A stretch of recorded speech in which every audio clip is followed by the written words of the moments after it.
As you can see, the sound is getting harder as the band was moving into this new sort of recordings with Mike now on the Desolation Boulevard album.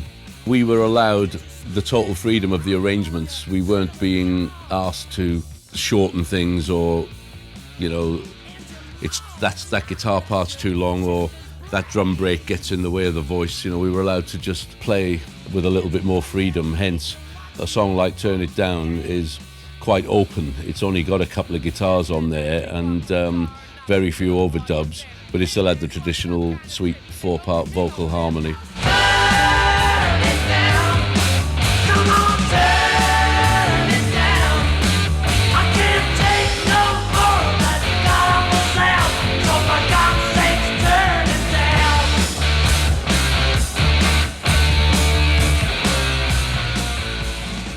We were about to start going into America and they definitely wanted a harder image and a harder sound. So Turn It Down, I think, was the pivotal point that turned the corner into a much more heavier style for the band. Also, you know, with the arrangements, we'd never have been allowed to modulate from having like a riff that went.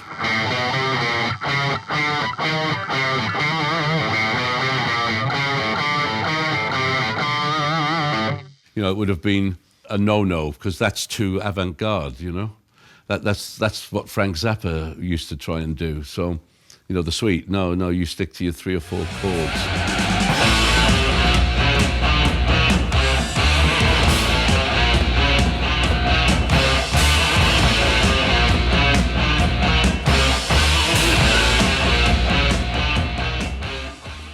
There is a wild part in the middle of Turn It Down, which is all feedback and bending of notes and things.